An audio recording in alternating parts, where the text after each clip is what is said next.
Luhan si Mison. Ito ang unang pagkakataon na nakita niya ang kakaibang pulang langgam. Pagkatapos ay nagising siya ulit. Hindi niya alam kung panaginip ba o realidad ang kanina, ngunit nabawasan ang sakit. Hindi na kinakagat ng mga langgam ang kanyang katawan, at hindi na maalala ni Sison ang anumang bagay matapos makita si Leon Jane. Sa pagkakataong tahimik ang mga langgam, nagtaka si Camison kung hinarap na ba niya ito. Pagkalapit niya sa sala, balisang gustong ihanda ng kanyang lola ang kanyang pagkain, ngunit ngayong araw, hindi nakaramdam ng gutom si Sison. Akala ng kanyang lola na nakakuha siya ng isa pang halimaw, ngunit walang ideya si Camison. Tinanong niya ang kanyang lola kung paano siya nakauwi kahapon. Hindi mo maalala? May isang babaeng maikling buhok na binuhat ka pauwi. Ang babaeng blonde.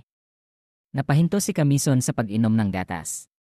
Nagpatuloy ang lola, sobrang madugo ang buong katawan mo. Mukha ring naghirap si Leon Jane sa paghatid sa iyo pauwi. Nang marinig ito, naguluhan ng husto si Sison. Agad niyang naisip na hindi naman sigurong masamang tao si Leon Jane, ngunit kung buhay pa siya, bakit hindi na siya kinakagat ng mga langgam? Habang nag-iisip, biglang nagbago ang ekspresyon ni Camison. Muli niyang naramdaman ang tawag ng isang halimaw. Iyon ang matandang halimaw na brown. Isang pakiramdam ng hindi katiyakan ang bumangon mula sa kanyang puso. Sa sandaling ito, sinisisi ng matanda si Leon Jane. Mukha siyang walang pinaglagyan sa kanyang katawan. Ngunit sinisisi pa rin siya ng matanda kung bakit hindi niya dinala si Sison dito. Ang gago. Tignan mo ang hitsura ko, magagawa ko pa bang sabihin yan? Kung gusto mong talunin siya, bakit hindi ka gumalaw? Totoong halimaw siya. Pagkatapos sabihin ni Leon Jane ang mga salita, nagbago ang mukha ng matandang halimaw na brown. Narito na siya. Nakatuon ang paningin niya sa dilim. Sinundan ni Leon Jane ang kanyang paningin at nagulat. Sa sandaling ito, lumagpas ang isang tren sa tulay. Nilinaw ng ilaw mula sa tren ang taong nakatayo sa ilalim. Isa itong halimaw na anyo ni Sison. Agad ring nagbago ng anyo ang matanda. Walang ibang magawa si Leon Jane kundi ang sundin siya. Sumugod siya at sinipa si Sison. Hinarang ni Sison ang kanyang kaliwang kamay. Inutusan niya ang mga itim na langgam na gumalaw at palakasin ang kanyang kanang kamay. Bilang resulta, nakakuha si Leon Jane ng isang celestial na suntok at sumira ang kanyang baluti. Ngunit hindi na nagpatuloy si Sison sa pag-atake at direktang dinaanan siya. Akala ni Leon Jane na gusto na niyang tumakas, ngunit hindi niya inaasahan na pupunta si Sison diretsyo sa matandang halimaw. Kinutya siya ng matanda sa itsura niyang walang silbi. Biglang hinawakan ang paa ni Sison. Si Leon Jane yon. Sandali. Anong ginagawa mo? Dahil tinulungan mo ako minsan, naawa ka sa akin ngayon? Huwag mo akong maliitin. Sa huli, kung hindi siya mahuli, hindi matutupad ang aking layunin na maghiganti sa celestial halimaw. Tila naintindihan ni Sison ang kahilingan ni Leon Jane, ngunit ang posisyon niya sa lupa habang hawak-hawak ang kanyang paa ang dahilan kung bakit nagalit ng husto ang Giang John halimaw. Muli niyang pinagsabihan si Leon Jane sa pagiging walang silbi. Dahan-dahan siyang lumapit. Agad na napagtanto ni Leon Jane na hindi normal ang aksyon ni Giang John. Sandali. Anong balak mo? Itigil mo. Huwag mong gawin yan. Tumawa si Giang John. Bobo ka, akala mo ba natutulungan kitang maghiganti? Parang sinampal si Leon Jane sa mukha. Sa lahat ng panahon na sumunod siya kay Giang John, ang kanyang layunin ay maghiganti, ngunit sinabi niya ngayon na sinungaling siya. Palagi siyang nagtitiis sa lahat ng maruming gawain na iniutos niya. Lahat iyon para sa paghihiganti sa celestial halimaw. Ngunit ngayon ay sinabi niya na lahat ay walang kabuluhan. Walang halimaw na kayang labanan ang celestial halimaw. Sa kamay ni Giang John ay isang detonator. Kailangan lang niyang idiin ang kanyang hinlalaki pababa para sumabog ang katawan ni Leon Jane. Naniniwala siya na iyon ang pinakamagandang pagtatapos para sa mga walang silbi. Hindi ka alis ng mag-isa. Hawakan ng mahigpit ang paang iyon. Wala nang maisip si Leon Jane, ngunit hindi madaling talunin si Sison. Nawala siya sa mismong paningin ni Giang John.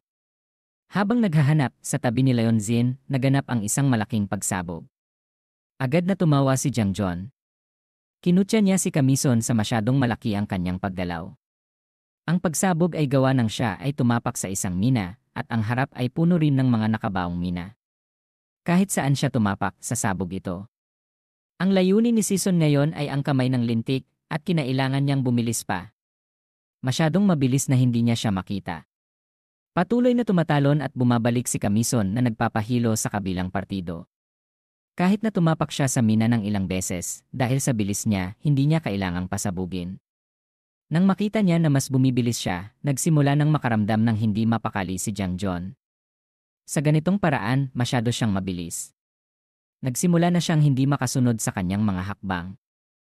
Habang tumatalikod si Season para lapitan si Jiang John, akala niya ay babaliin niya ang kanyang kamay para makuha ang detonator, ngunit ang binasag ni Season ay ang ulo ng lintik na ito.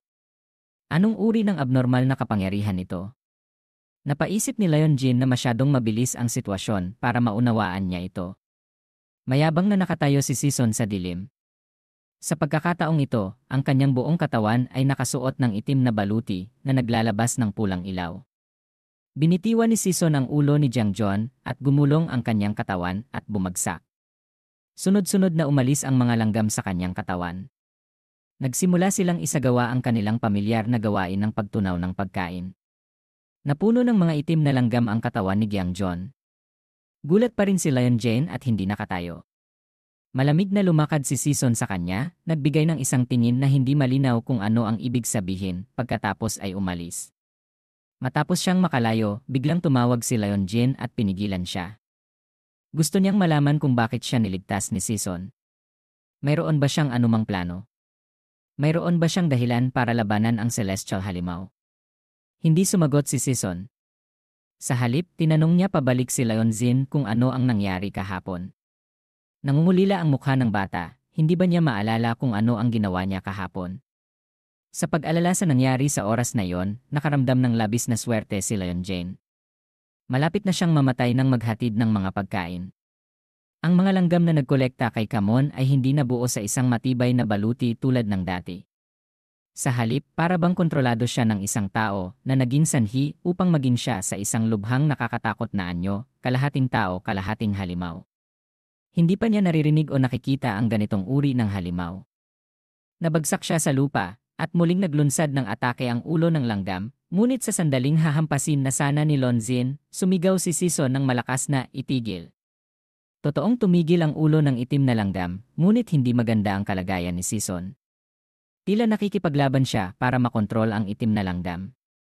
Sinabi ko na huwag kayong gagawa ng kahit ano na hindi ko sinasabi, ungol ni Season.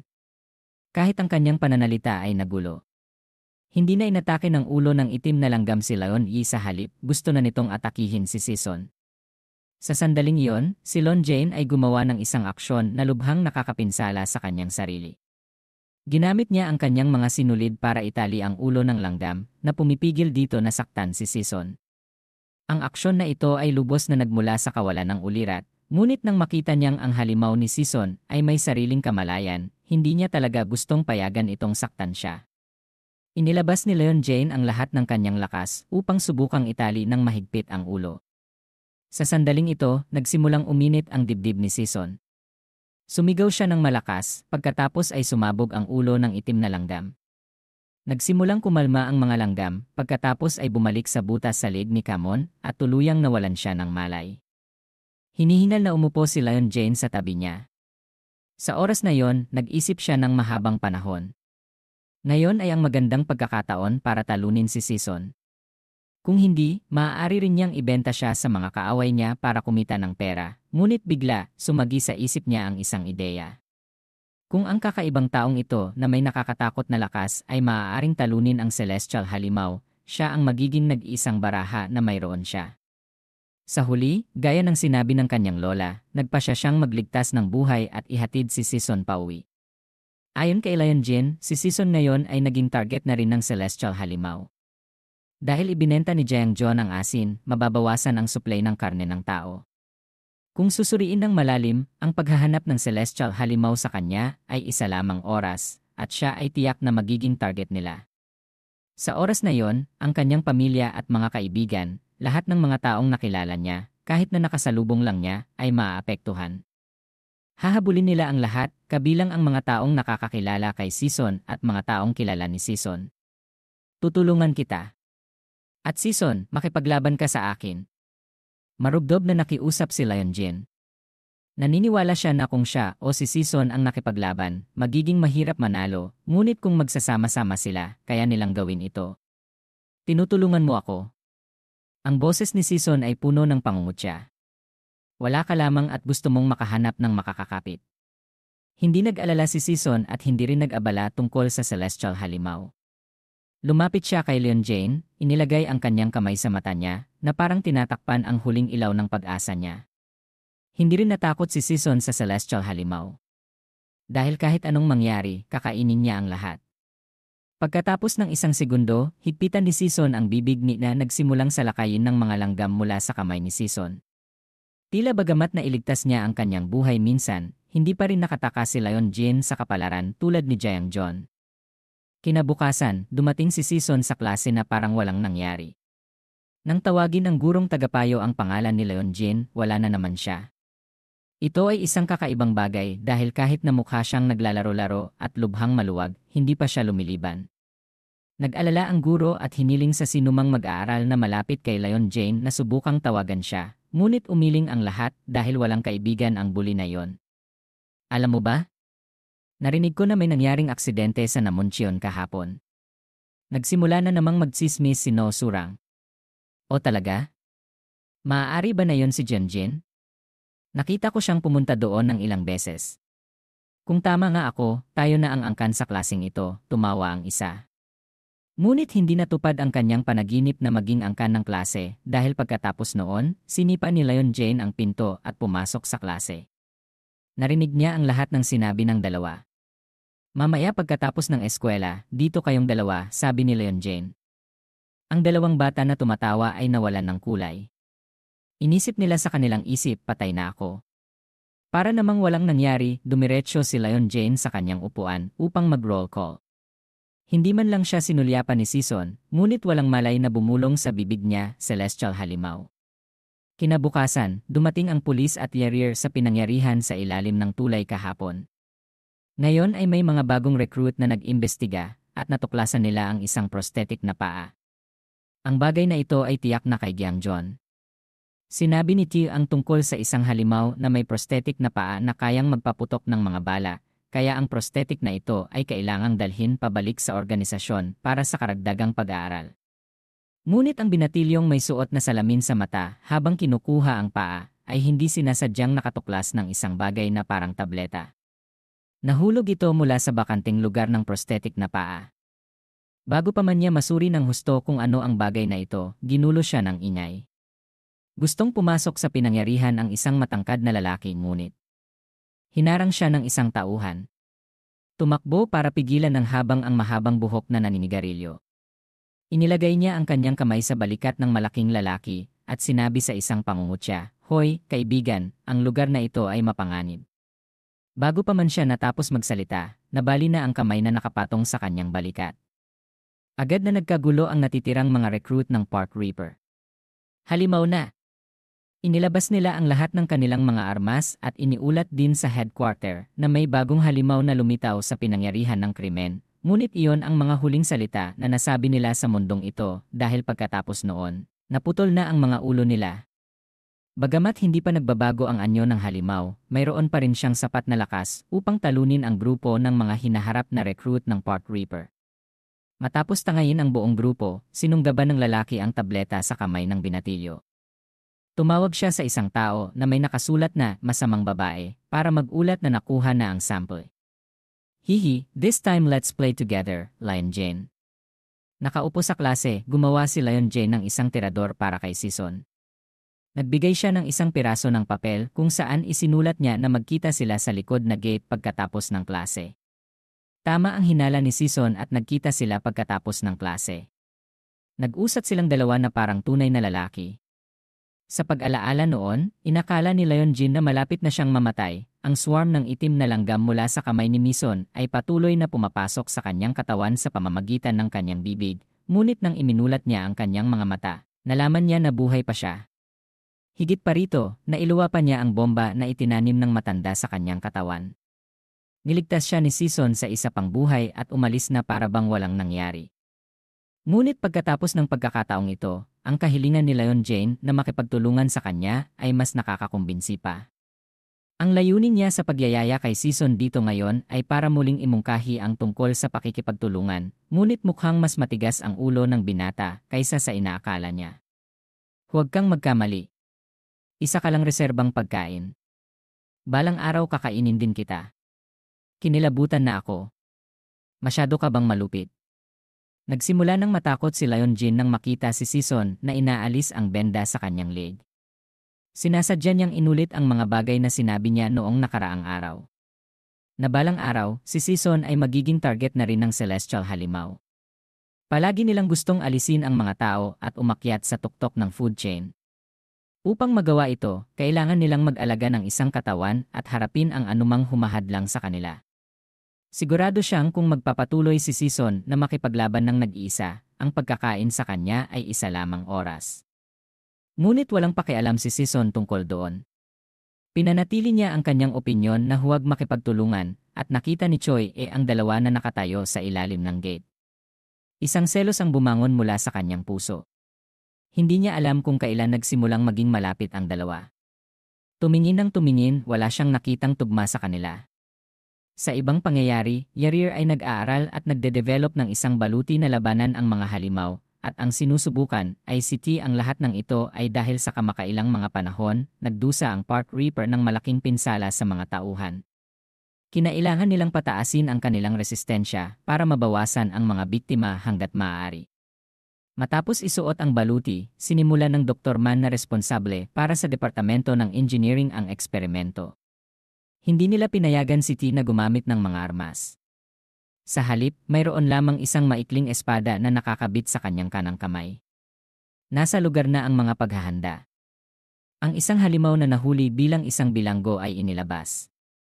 Inutusan ni Pio sa labas na makipaglaban hanggat kaya ni T ito ay nagpakilig sa halimaw dahil matagal na rin siyang hindi nakatikim ng pananakal pagkatapos magbago. Naglaho ang insekto na halimaw, pagkatapos ay muling lumitaw sa likod ni D. Hindi tumama ang kanyang kamao dahil tumakbo si T para tumakas. Naglabas siya ng isang ngiting naglalaman ng kasiyahan. Ang baluti na ito ay nagpapataas ng lakas ng pisikal ng 80 beses kumpara sa isang normal na tao. Ang pakiramdam ay iba. Pinaalalahanan ni PCT na huwag magpabaya dahil ang kalaban sa eksperimentong ito ay isang insekto halimaw na may bilis na 300 kilometro. Sinubukan ni T na mag-focus hanggat maaari. Parehong nasa parehong antas ang magkabilang panig, nagpapalitan ng suntok, at sa huli ay nagtagumpay si T na saktan siya. Ngunit hindi nagdulot ng pinsala ang sipa na yon. Tinamaan din si T ng 2 beses sa parehong lugar. Ang baluti na pumigil sa braso ay nagsimula ng magpakita ng mga senyales ng pagkasira. Sa isang iglap sumugod ang halimaw. Sa pagkakataong ito, nagtagumpay siyang pigilan ang lalamunan ni T nang isipin niyang malapit na siyang mamatay, nagsimulang manginig ang pangit na insekto. Huwag kang mag-alala, kung tamaan nito, masusurpresa ang halimaw sa 100,000 bolta na dumadaan sa di. Tumulog ang boses ni Pio mula sa labas. Damnit, bakit mo sinabi yan ngayon? Nagtapos ang eksperimento. Ang halimaw ay muling nakagapos at nakakulong. Bago umalis, hindi niya nakalimutang bigyan si T ng isang tingin na puno ng paghamon. Tahimik na nakatayo si P sa isang gilid at nag-isip. Ang pangyayari kamakailan ay nagdulot sa organisasyon ng Park Reaper na mawalan ng 3 miyembro, at ang pinakamahalaga ay hindi pa nagbabago ang anyo ng halimaw. Hindi siya sigurado kung nagbago siya, tutulungan ba sila ng baluti na baguhin ang sitwasyon. Dahil masyadong biglaan ang pangyayaring ito, ginugol ni Pio ang buong araw sa aklatan na naghahanap ng karagdagang impormasyon, ngunit kahit na gustong matanggal ang kanyang 2 mata, wala pa rin siyang makitang anumang kapaki-pakinabang. Sa sandaling malapit na siyang sumuko, biglang nakita ni P ang isang libro. Ang pangalan nito ay Operasyon ng Pagnanakaw ng Pugad ng Langgam. Nang buklatin niya ang libro, nakita ni P ang isang pangalan na nakapagpatahimik sa kanya. Sa kabilang panig, sinisikap pa rin ni Leon Jin na kumbinsihin si Season na makipagtulungan sa kanya, at ang pangalan na sinabi niya sa pinuno ng Celestial Halimaw ay nagpabago sa ugali niya ng 180 degrees. Nakakagulat na pareho ang 2 pangalan na yon na isang pinuno ng Celestial Halimaw, si Kijima. Natigilan si Season. Nagsimulang magbalik ang matagal ng alaala. Ang imahe ng kanyang naghihinalong ina sa mga luha, at ang imahe ni Kijima bagamat matagal na ang nakalipas ngunit napakalinaw pa rin. Dahil sa pangalan na ito, pumayag si Sison na makipagtulungan kay Leonzin. Kinabukasan, pagkatapos ng klase, likas na dumating si Ezion Jane para akbayan siya. Gusto niya siyang yayain na kumain ng karne para ipagdiwang ang araw na ang dalawa ay opisyal na naging kaalyado. Sa umpisa, hindi balak pumunta si Kamison, ngunit nang marinig niya ang salitang karne, nagbago ang kanyang ekspresyon. Kumain ng karne? Anong pinagsasabi mo?